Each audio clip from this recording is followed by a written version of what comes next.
So, we're here today speaking with Michael McNamara, Irish MEP from the Renew Europe group and member of the Committee on Civil Liberties, Justice and Home Affairs, and we'll be discussing the work of that committee today. So good to have you here, Michael. And Thanks very much. Maybe first you'd like to introduce a little bit about the committee's current top priorities. As we can see from the name, there are a lot of topics covered, so what would you say is the top priority right now? Well, I mean, it's difficult to say what a full committee's top priorities. I mean, individual MEPs have priorities. For some, it'll be migration and the returns directive, which is a recast returns directive is under discussion. Obviously, the migration pact was a major issue in the last Parliament. Maybe perhaps less so in this one, as you know, any of the issues that were dealt with in the last Parliament won't be revisited. But certainly returns is one of the issues that wasn't dealt with in the last Parliament and will be in this one. The committee also deals with the rule of law. For many in the committee, that's a major issue, including Sophie Vilmos, who's a member of the committee, a member of the Renew Group and a Vice President of the Parliament. Works quite a lot on that issue. I suppose one of the issues that I work in is digital rights and data privacy rights, and there is a move to reopen that to some extent as part of the simplification work of the Parliament. So I suppose simplification is a major thrust of the Parliament generally in this mandate, cuts across many of the committees, and I suppose from a LIBE perspective or from the committee's perspective, one of the tasks will be to ensure that protections for fundamental freedoms remain while perhaps reporting obligations are simplified. Right. So what would you say is the biggest threat to civil liberties and rule of law in Europe today? I actually think one of the bigger threats is the shrinkage in media, in particular independent media. Obviously, media pluralism is essential to democracy. To you know, if nobody knows about human rights violations, well, then they're less likely to be addressed. The way that that AI searches are established, you know, they give an answer rather than previously. At least when you did a search in a search engine like, I don't know, you know, Google being the biggest one, but there are others. You got a number of different links that you could check out, and by clicking on one of those, at least that news provider was in a position to monetize their content. When that isn't happening and you're just getting kind of one answer and people aren't clicking on further, well, then they're no longer in a position to monetize their content or earn money from their journalistic endeavors, and that makes journalism less feasible going forward. And I do think that that's a threat. I suppose growing intolerance and in general, and limitations on freedom of expression and freedom of speech also pose a threat. Right.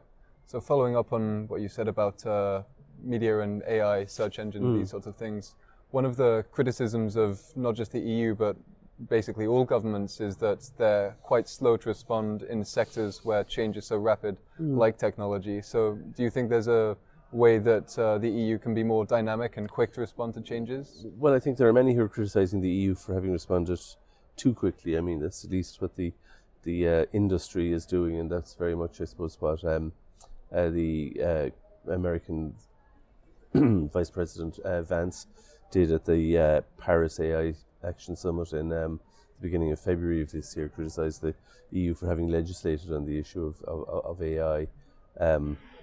Obviously, the DSA, the DMA were also legislated for. So, I mean, I think the EU has been at the forefront of legislating on these issues. But that is, I suppose, being called into question now as there's a move to stop the clock in certain aspects of it and to introduce simplification, whatever that will mean. Okay. So from a European Union level, how do you think that media freedoms and judicial independence can be protected in individual member states, particularly, for example, member states where these freedoms are under threat now? Well, obviously, I mean, the European Union has taken measures against both Poland. I mean, there have been measures taken against Poland and in particular Hungary, and those measures remain. I mean, I suppose there was a bit of maybe a hope that the new government of Poland wouldn't just repeat all the measures that have been taken by the previous government. And there's a lot less criticism of them because they belong to one of the bigger political groupings in the parliament. Right. Okay, turning a little bit towards European Union foreign policy. Turkey, as one example, is a state that's very important for partnerships with the European Union, and yet it's also somewhere where rule of law, judicial independence, all of these topics, the status of those has basically crumbled within Turkey. So how do you think that the EU can maintain positive and productive relations with partners such as Turkey or others without being complicit in sacrificing some of these European values? I mean, I think the EU can continue to call to call for respect for rule of law and judicial independence. It can continue to point to measures with which it doesn't agree. But on the other hand, I mean, I think the European Union has to continue to work in the real world.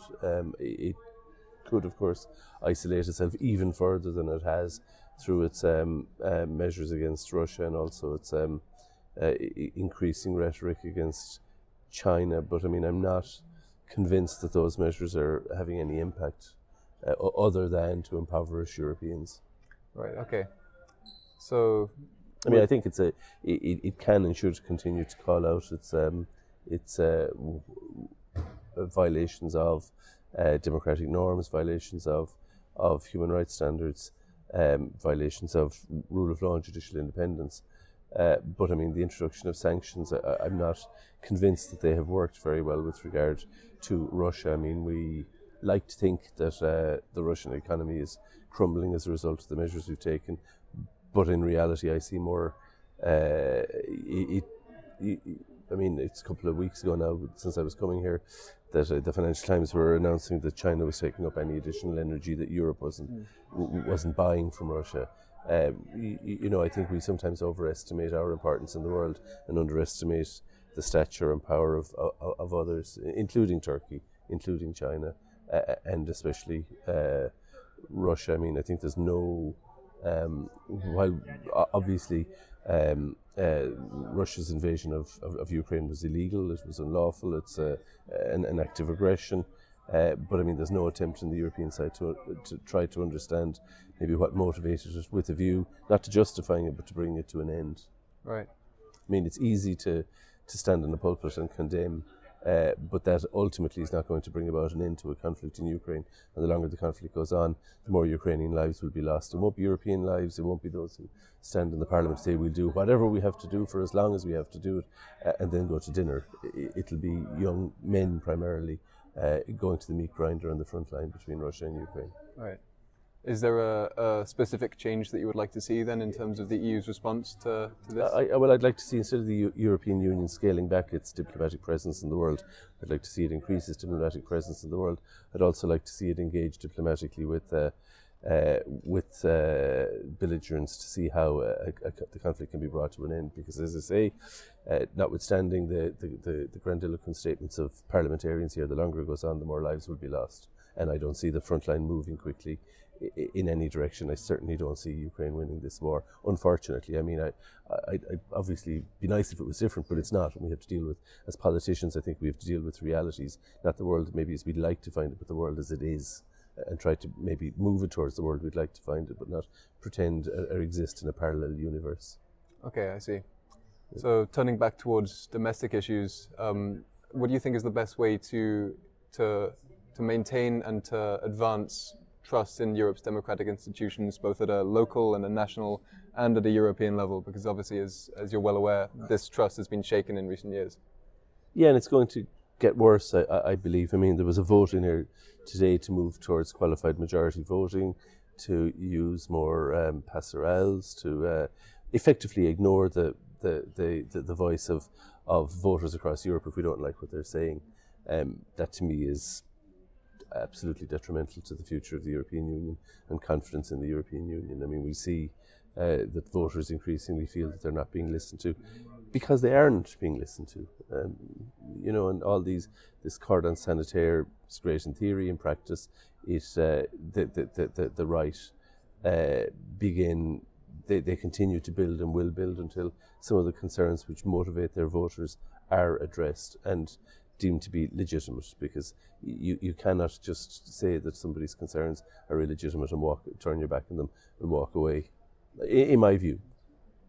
So we need more focus on the root causes of these, including, I mean, obviously an economic system where, for over 100 years now, generations in Europe have seen their lives being better than the previous generation. We see a generation now that, for the first time in over 100 years, isn't seeing that.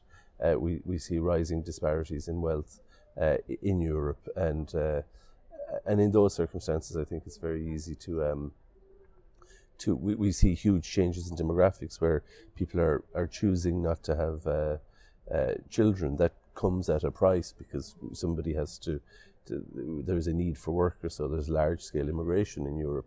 That in turn creates conflict and distrust. None of these issues, I think, are being addressed by the mainstream, either here or in our capitals across Europe. And until such time as they are, I think we are going to see a continuing growth of anti-establishment parties, either on the far right or the far left. Right.